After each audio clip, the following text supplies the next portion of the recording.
Hey everyone, welcome to another video. Today we're going to talk about issue number 4 of Rise of the Powers of X, written by Kieran Gillen. But before we dive into the story, I want to ask you a favor. If you enjoy this video, please leave a like and a comment to help the channel grow. Now this issue opens right where the last one left off, and that is following Charles ending Rachel's life. So as Rachel sat there lifeless, Rasputin 4 cried out in disbelief as she went on the attack. Now with each swing of her sword, she called Charles a traitor. So with the professor against the wall, Charles called out mentally to the only person who could help him in this situation, Mother Righteousness. Charles asked her if she uses her power to stop Rasputin, then he would set her free. Now that was a deal the mother was more than happy to take. So right before Rasputin's blade connected with its target, the mother stepped in and froze her right in her tracks. Now with that near-death experience avoided, Charles states that he normally would thank someone in this situation, but given the mother's abilities he thought better of that. So following that ordeal, Charles made sure to tie up loose ends by once again gunning another friend down.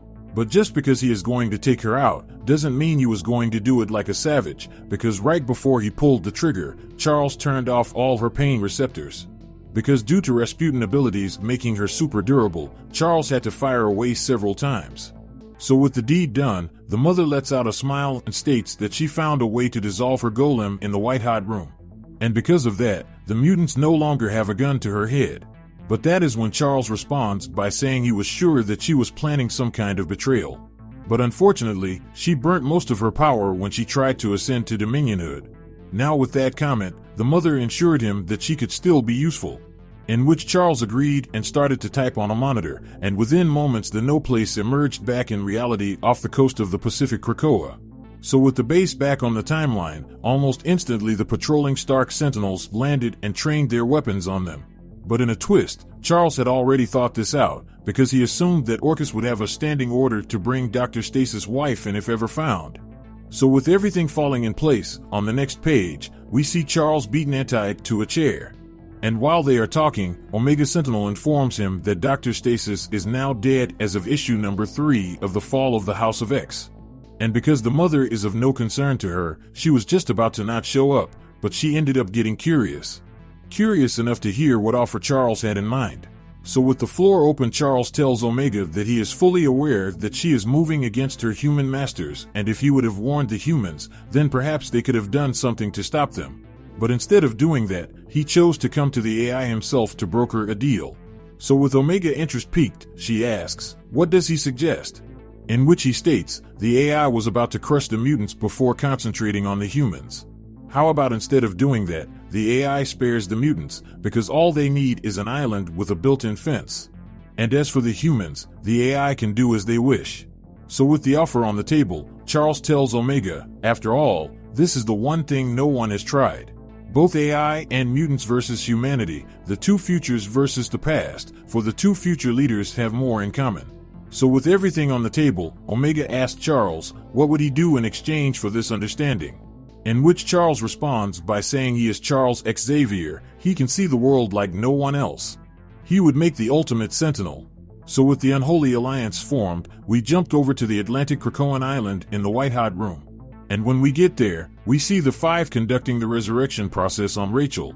And the first thing she said upon awakening is that Charles is planning on doing something terrible, in which Destiny responds by saying they already know. Because apparently Destiny and the other members of the council that survived already knew that Charles had a backup plan, and even though they did not agree with it, they understood the logic behind it. So with that out there, Rachel stood flying over the Atlantic Krakoa, as Exodus and Hope went to have a conversation with her.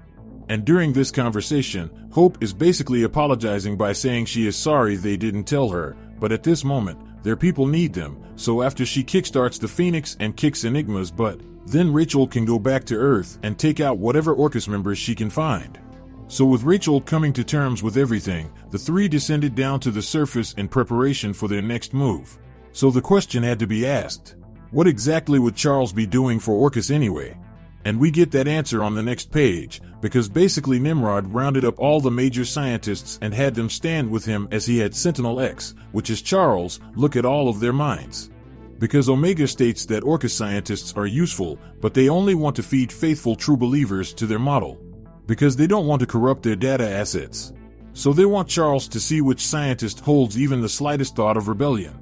So with that going down, Charles did exactly what he was told, and then Nimrod took said information and proceeded to execute every scientist that Charles pointed out. So with the first task completed, Omega tells him that was the easy task, because even the X-Men are out there killing Orcus's members.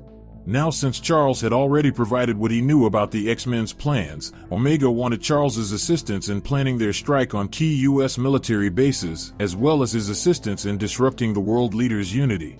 Because she states that the human leaders are being surprisingly organized. So with the order given, Charles states, he added a cognitive drain on them all, not enough to have them replaced, but enough to render them useless. So with the third phase down, Omega tells Charles that they need to get his X-Men away from Krakoa before they finish it off. Because what does he need Krakoa for when they are going to build them a nice little island cage of their own?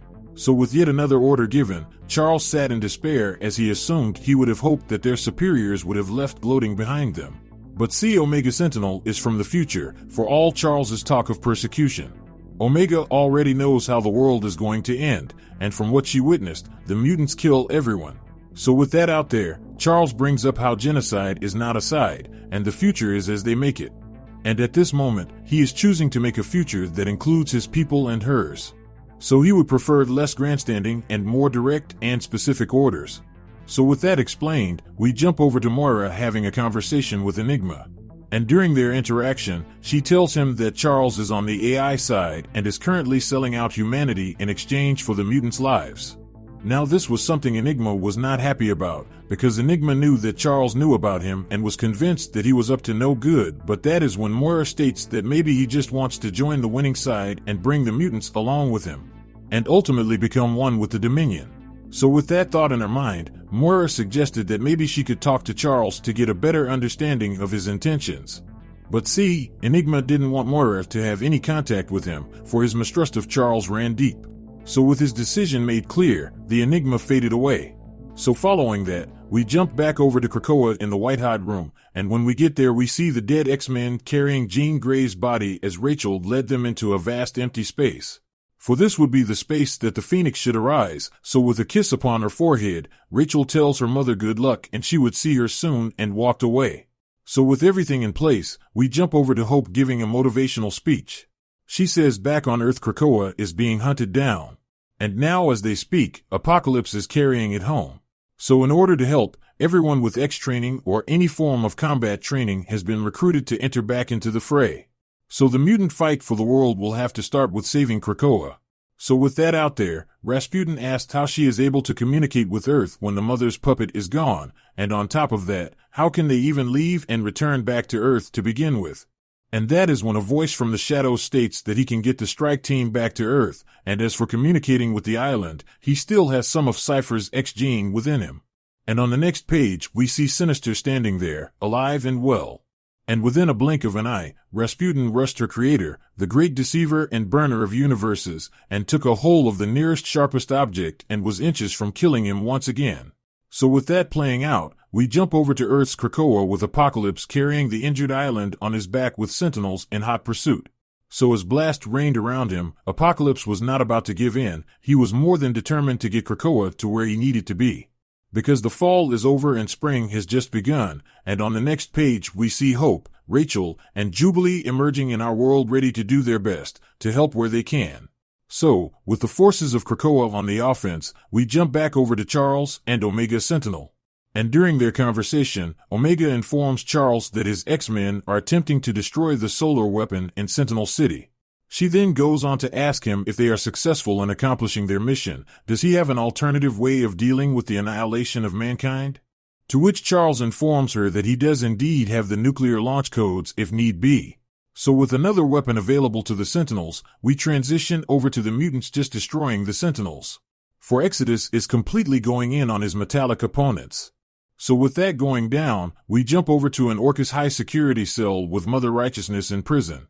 And while she is there, Enigma pays her a visit to learn everything she knows. Which she does as she is told and tells him everything he wanted. So after with the information in hand, he states he went through so much trouble to take the Phoenix off the table. Now, with all the dimensions Moira has opened up to him, He thinks he could crush the bird as it emerges from its egg, but why take the risk?